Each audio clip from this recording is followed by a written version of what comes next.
Genghis Khan का जन्म 1162 के आसपास आधुनिक मंगोलिया के उत्तरी भाग में ओनोन नदी के निकट हुआ था। उसका वास्तविक या प्रारंभिक नाम तेमुजिन या तेमुचिन था। उसके पिता का नाम येसुजई था, जो कियात कबीले का मुखिया था। चंगेज खान की दाईं हथेली पर पैदाइशी खूनी धब्बा था। उसके 3 सगे भाई व 1 सगी बहन थी और 2 सौतेले भाई भी थे।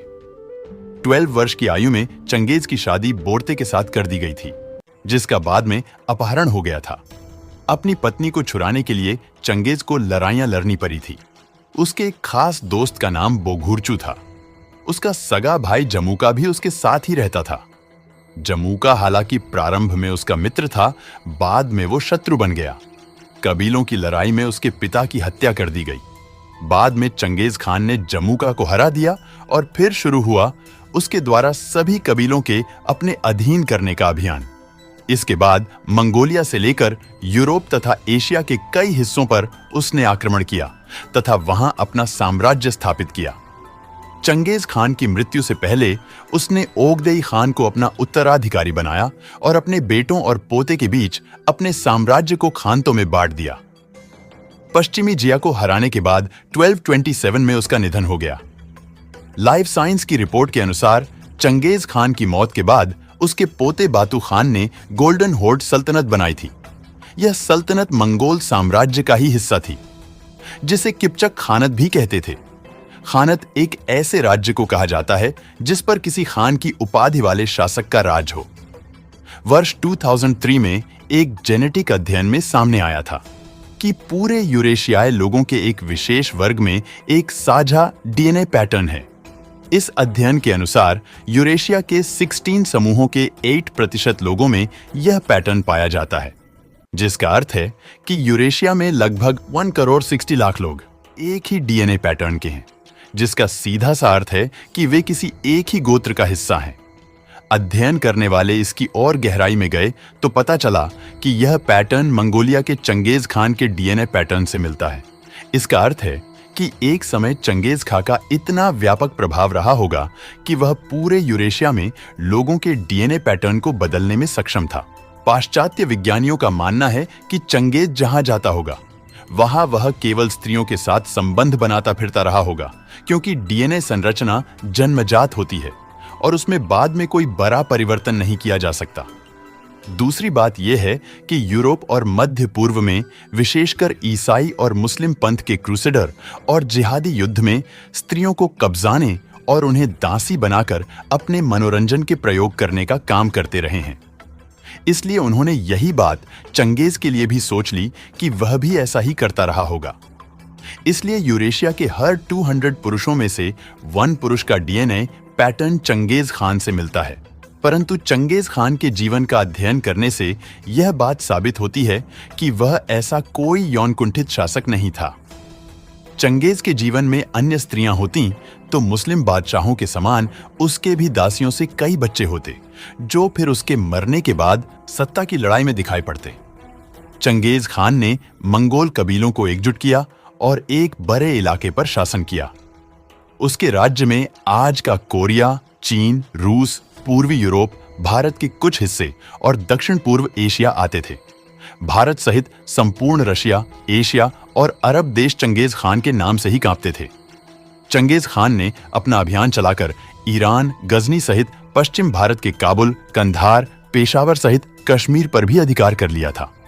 इस समय चंगेज खान ने सिंधु नदी को पार कर उत्तरी भारत और असम के रास्ते मंगोलिया वापस लौटने की सोची, लेकिन वह ऐसा नहीं कर पाया। इस तरह उत्तर भारत एक संभावित लूटपाट और विभत्स उत्पात से बच गया। एक नए अनुसंधान के अनुसार इस क्रूर मंगोल योद्धा ने अपने हमलों में इस कदर लूटपाट और खून खराबा किया कि एशिया में चीन, अफगानिस्तान सहित उज्बेकिस्तान, तिब्बत और बर्मा आदि देशों की बहुत बड़ी आबादी का सफाया ही हो गया था। कहते हैं कि मुसलमानों के लिए तो चंगेज खान और हलाकू खान अल्लाह का कहर था। कहा जाता है कि उसके पास इतना पैसा और जमीन थी कि वह अपने जीवन काल में भी न तो इसका उपयोग कर पाया और न ही कभी हिसाब किताब लगा सका। चंगेज खान पर लिखी एक प्रसिद्ध किताब के लेखक जैक वेदरफोर्ड का कहना है कि जीवन भर लूटकर सारी दुनिया से पैसा इकट्ठा करने वाले चंगेज खान ने कभी खुद या परिजनों पर खर्च नहीं किया। मरने के बाद भी उसे साधारण तरीके से दफनाया गया था। रूस में वोल्गा नदी के किनारे पुरावेत्ताओं ने 750 साल पुराने एक शहर के अवशेषों को खोज निकाला है। इस शहर को चंगेज खान के वारिसों ने बसाया था। इन अवशेषों में 2 ईसाई गिरजाघर भी शामिल हैं, जिनमें से 1 में पत्थर और मिट्टी पर बेहतरीन शिल्प व नक्काशी को उकेरा गया है।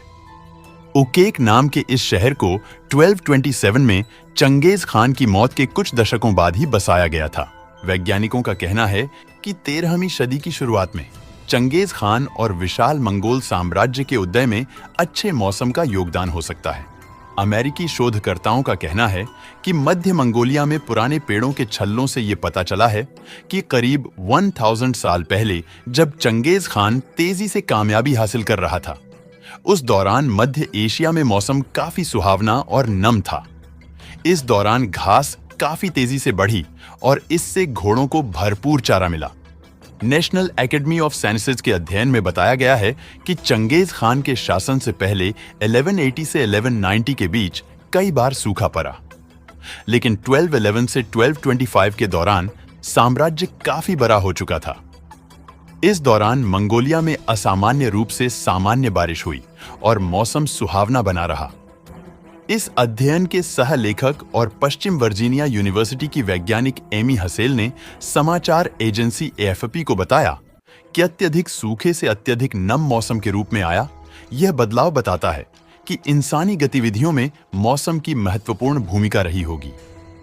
उन्होंने कहा कि यह एक ऐसी आदर्श स्थिति थी जो किसी करिश्माई नेता के उदय के लिए, सेना के विकास और मजबूत सत्ता के लिए पूरी तरह से अनुकूल थी। उन्होंने बताया कि मौसम में नमी बढ़ने से हरियाली बढ़ी और इसका असर घोड़ों की ताकत में हुई वृद्धि के रूप में दिखाई दिया। अनुकूल मौसम की मदद से चंगेज खान छोटे छोटे कबीलों में बिखरे मंगोलों के एकजुट कर एक बड़े साम्राज्य में तब्दील करने में कामयाब रहा। मंगोल शासक चंगेज खान इतिहास का सबसे बड़ा हमलावर था। उसको लेकर एक दिलचस्प बात यह है कि उसके रक्तपात ने वातावरण से 70 करोड़ टन कार्बन हटाने में मदद की। एक नए अनुसंधान के अनुसार क्रूर मंगोल योद्धा ने अपने हमलों में इस कदर खून खराबा किया कि बड़ी आबादी का सफाया ही हो गया और जमीन जंगल में तब्दील हो गई। समझा जाता है कि उसके हमलों में तकरीबन 4 करोड़ लोग मारे गए। उसने अपने विजय अभियान के बाद धरती की 22% जमीन तक अपने साम्राज्य का विस्तार कर लिया था। कार्नेजी संस्थान के वैश्विक पारिस्थितिकी विभाग ने अनुसंधान में पाया कि उसके हमलों से खेती वाली जमीन जंगलों में तब्दील हो गई, जिसके पेड़ों ने तकरीबन 70 करोड़ टन कार्बन वातावरण से सोख लिया। यह मात्रा दुनिया में 1 साल में इस्तेमाल पेट्रोल से फैलने वाले प्रदूषण के बराबर है। हालांकि पर्यावरणविदों के लिए यह बात हजम करना मुश्किल है, लेकिन शायद यह वैश्विक तापमान को कम करने की मानव निर्मित पहली घटना थी। प्रमुख अनुसंधानकर्ता जूलिया पोंगराज के अनुसार वास्तव में मानव ने हजारों साल पहले ही पर्यावरण को प्रभावित करना शुरू कर दिया था, जब खेती के लिए जंगल काटे जाने लगे। डेली मेल के अनुसार कार्नेजी अध्ययन ने कई ऐतिहासिक घटनाक्रमों पर गौर किया, जिसमें बड़ी तादाद में लोग मारे गए थे। इनमें यूरोप में ब्लैक डेथ, चीन में मिंग राजवंश तथा उत्तरी और दक्षिणी अमेरिका की विजय शामिल है। इन सभी घटनाओं में बड़े पैमाने पर आबादी का सर्वनाश हुआ और जंगलों की वापसी हुई। लेकिन चंगेज खान के समय में यह काम काफी जल्दी हुआ। उसने कई बस्तियों का सफाया कर दिया। मंगोल शासक के समय में वनों के फिर बनने के लिए पर्याप्त समय था और उसके कारण काफी मात्रा में कार्बन सोख लिया गया। डेली मेल ने डॉ पोंगराज के हवाले से कहा कि खान लेकिन विनाशक के रूप में ही याद किया जाएगा, पर्यावरण हितैषी के रूप में नहीं। उन्होंने उम्मीद जताई कि उनका अध्ययन अन्य इतिहासकारों को पर्यावरण पर पड़ने वाले प्रभाव तथा अध्ययन के परंपरागत पहलू पर ध्यान केंद्रित करने को प्रोत्साहित करेगा।